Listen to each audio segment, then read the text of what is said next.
After months of rumbling, Mount Agung in Bali looks to be on the verge of a major eruption. 40,000 people have been evacuated and a 6-mile exclusion zone declared. It means a further 100,000 will be forced from their homes. Here's what you need to know about what's going on below the surface. What makes a volcano erupt? Mount Agung straddles Earth's tectonic plates, and now magma, underground molten rock, is forcing its way to the surface. Because the magma is very viscous, the gas has a hard time getting out, so the pressure builds up, explains University of Leeds volcanologist Dr. David Ferguson. It has to get out somehow, so that can end in an explosion. Video time-lapse video of Bali volcano spewing ash. Many of the smoke plumes from the volcano are caused by underground water heated by the magma emerging as steam with bits of ash, rock and glass. That is a likely precursor to magma Y coming to the surface. Gas forces its way to the vent of the volcano under high pressure, bringing magma with it that explodes from the crater. Dr. Ferguson compares the situation to a build-up of gas in a fizzy drink, which explodes from the top when given a chance to burst out.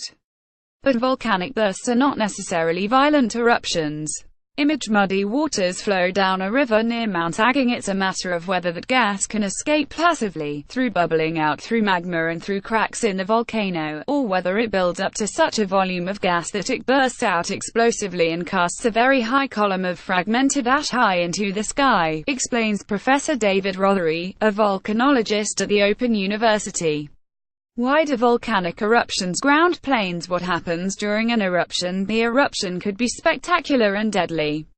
Magma fragments will reach the surface with ash, rocks and cooled, solidified lava known as volcanic bombs that could be thrown hundreds of meters from the crater. Image Mount Agung volcano is seen erupting from Glumpang village, Karangasem, Bali. Most dangerous, however, are the pyroclastic flows the eruption might bring.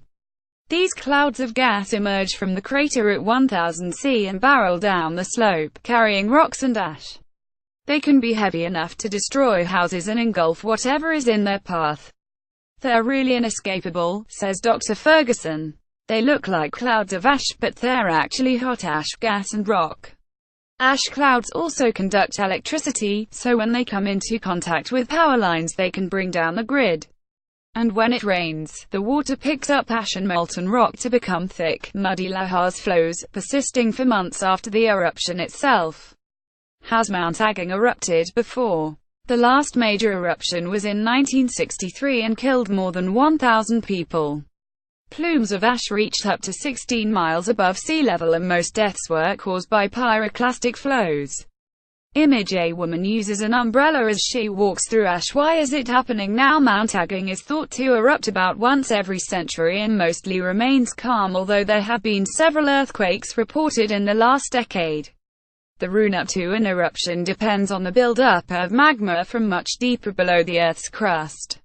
Because it is less dense than higher up magma, it forces its way up, increasing pressure closer to the surface and creating more gas. The magma from below is generally very hot and has a lot of gas in it, Dr. Ferguson says. If you inject that into some old magma, you can rejuvenate it, and make it eruptible. He compares the process to blowing up a balloon, which can only expand to fit so much gas before it explodes. The volcano's magma chamber inflates, pressuring the rock around it until, as now, the rock eventually breaks.